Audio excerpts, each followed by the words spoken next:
Are you having fun in your business? I mean, it should be fun, right? Well, sometimes the fun gets overlooked when you're dealing with the have-tos, the complexities of being your own boss and actually running the show. It's my goal that this, the Fun Business, Fun Money podcast, can help reignite your spark of fun by providing tips, tools, insights, and inspiration so you can enjoy running your business in the simplest, easiest, most fun way possible. I'll be sharing practical tips and ideas that you can implement immediately, along with business and money mindset insights to keep you moving forward no matter what's going on around you. I'm your host, Deirdre Amies, the Fun Business and Money Coach and founder of Powered by Personality. Let's play.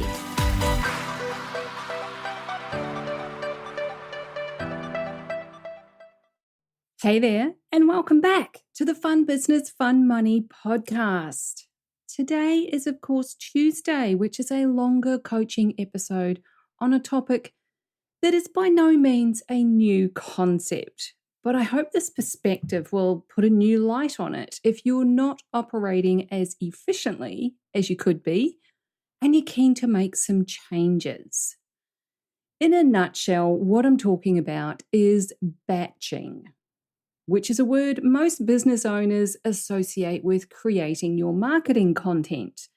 And if you're not familiar with the concept, it's high time you take a closer look at it because it's a brilliant way to maximize your time, energy, and expertise. You sit down and batch create a whole bunch of graphics, and then you schedule them out so that you're not having to think about them on the regular. Now, I'm not a marketing expert at all. In fact, I've found myself saying more and more recently that marketing will be the hardest thing you ever do in your business. That's not because the actual work of marketing is hard by any means, but because it needs to be done consistently, persistently, and frequently in order to make an impact and get your message out there. It can feel hard to market yourself if you're just winging it, flying by the seat of your pants and doing everything purely on intuition and inspiration in the moment. And I know because I've been there, done that. My hand is up. That's exactly how I got started in business. And I can confirm it works very well. But there comes a point where you need some kind of structure, a plan, a framework, whatever you like to call it, so that you're not burning yourself out, constantly trying to come up with something new and exciting to wow your audience so that they'll continue to buy from you. Now, all that said, I'm not actually talking about marketing or batching your content today. Like I said, I'm not a marketing pro. I've hired marketing coaches and writing experts to help me improve my skills in this area. And actually batching that content is a continual work in progress for me. What I am talking about is batching the tasks that consume your time and energy in unnecessary ways. Now, this analogy that I've jotted down is probably going to sound completely left of field, but I promise there is a point. I'm a huge fan of leftovers. When I cook dinner, I'll make enough for 6 to 8 people instead of just the 4 of us. And for a while there, it's actually just been 3 of us because Cody, our eldest, he's left home and moved back to Sydney, which I'm still quietly devo about because I love having my adult kiddos around. They'll always be kiddos. And that's why it's no hardship at all for us to have one of Leo's workmates move into one of the spare rooms. So we're currently back up to 4. And we've recently found out that Cody will be back with us soon, which will bring us back to a household of 5 adults. Basically, I'm making a lot of food for 3, 4, 5 adults. So of course we have leftovers. It goes in the fridge and we have it the next day. Or someone will take it for lunch. It might go in the freezer for a future quick meal, or it'll be repurposed in some way. It never goes to waste. The boys usually ask, "What's for dinner?" And when I say leftovers, they are genuinely happy about that. We don't do formal dinner times or sit around the table for family time because everybody is constantly on the go with different schedules and plans. So being able to grab what you want when you want it, that's a massive time and energy saver for everyone in our household. And cooking in bulk means that because it's not just me, it's my awesome hubby Shay, who was also a great cook, we only spend significant time in the kitchen 2 or 3 times a week. Now, I've done the same thing for breakfasts. I work from home, obviously, so I have the luxury of being able to make anything, anytime I want.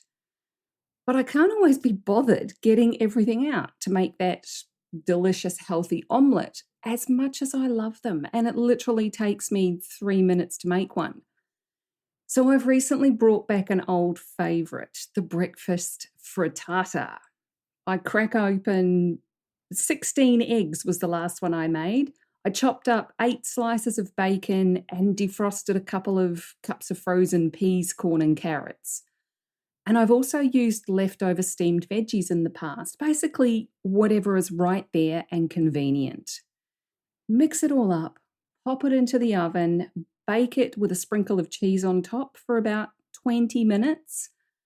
And ta-da, I've got breakfast sorted for the next 5 or 6 days. And it now takes me literally 2 minutes to prepare breakfast every morning. And most of that 2 minutes is taken up with making my awesome punchy small cappuccino to go with it. Now, some people think that's really boring because they want something different and exciting every day. They don't know what they feel like until it's time to eat, and that's what they'll make. I think people who don't like leftovers are wasting time and energy that could be utilized for other things, like, having more fun or doing something else that moves your life forward in some way. I don't know if there's anything worse than getting to the end of the day when your brain is tired. You might be physically exhausted as well. You might have kids of any age saying they're hungry right now. Does the thought of creating something amazing fill you with joy and excitement? Or is it a touch of resentment and dread? And if it's the latter, then you definitely need to look at improving your time and efficiency. Now, you're probably wondering how my thrilling leftovers analogy actually applies to your business. And like I said, I promise there is a connection. And that is, take a look at what you're doing over and over and over again and find the things that you could perhaps do in bulk to save yourself some time.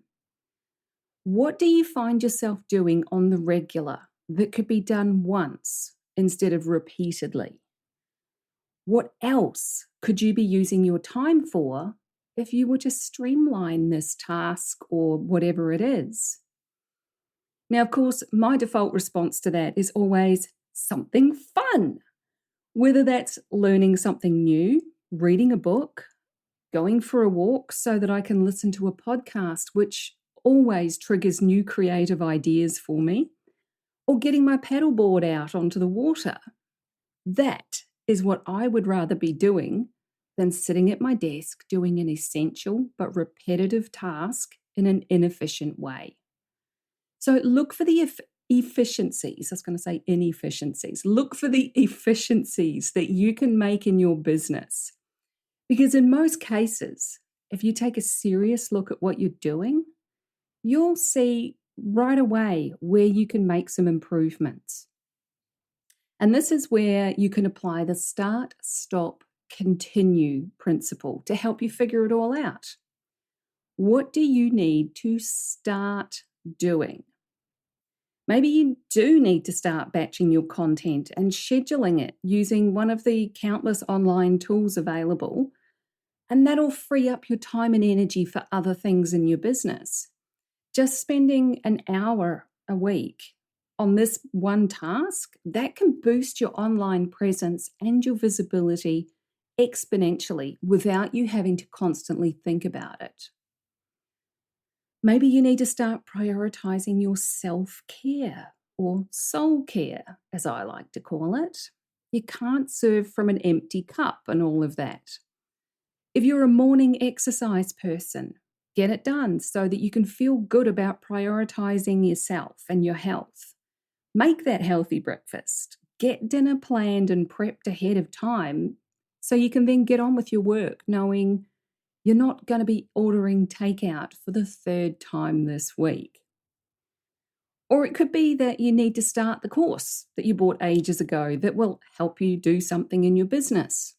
Or maybe finally reach out to that awesome business coach that you've been listening to on the Fun Business, Fun Money podcast so you can get help increasing your efficiency and productivity and still have fun. I don't know, sounds like a good idea to me. Whatever it is, take action on it in the next 24 hours. Get it started. Make a note in your diary and don't let it slip by without doing something about it. The next thing to look at is, what do you need to stop doing? Where are you wasting time? What are you doing that doesn't create value for you or your clients and doesn't make you any money? If it's not essential to the running of your business, which is, let's be honest, things like doing your accounts and sending out invoices, that is essential, then chances are you might be able to stop doing it. Or you could at least outsource it to someone who thrives on those kind of tasks that you don't enjoy. Now, that's an area where I love applying the money archetypes to the team that you work with. It's great when you're all on the same wavelength and the same vibe, but if you keep bringing on people who are just the same as you, like a carbon copy of you, then they're probably going to hate the same tasks that you do. I like seeing the results of tracking data or data, depending on where you come from, but I don't have the patience to actually collect it and analyze it. That's much better done by someone with a different set of skills and a different personality to me. I'll happily pay someone who does love it to take that task off my plate so that I can focus on the things I love doing, which is writing, creating things, and working with amazing entrepreneurs to create more freedom in their lives. So maybe you need to stop spreading yourself too thin. If you're trying to show up on every social media platform, including the ones you hate, let's just focus on one and get really good at that. Because it doesn't matter what the platform is, that is simply a vehicle. Your ideal clients are everywhere. You will find them when you speak to them in just the right way. And the third part of this is, what do you want to continue doing? What are the things you truly enjoy? Don't let your business or your career become all-consuming. All work and no play makes you boring AF, okay? That can be a hard one to hear for some money personalities like the ruler, because you don't need a hobby. Work is your hobby. And that's absolutely okay, because you should always keep doing the things that make you happy. Just make sure you're taking some time away from working towards your goals as well, because that's where the best ideas, inspiration, and fresh energy comes from. And of course, it could be something as simple as going for a walk and listening to a podcast. You can set yourself up for an amazing year by improving your efficiency and creating more time for fun, enjoyment, play, whatever you like to call it. So if you enjoy creating templates that make life easier for someone else, keep doing that. Get it out into the world and sell it, because people will pay good money for that kind of thing. you're allowing them to stop doing it for themselves. So you can see where I'm going with all of this. It's okay for you to start, stop, or continue doing things anytime you want. You just have to take a look at them and make that decision. You don't need anyone's permission because you're the one calling the shots and running your business. Now, to help you with all of this, I recently created a handy dandy PDF called Stop, Start, Continue. I don't know why I always refer to PDFs as handy dandy. I'm going to have to blame all the Blues Clues episodes with the handy dandy notebook that I watched with my boys when they were young.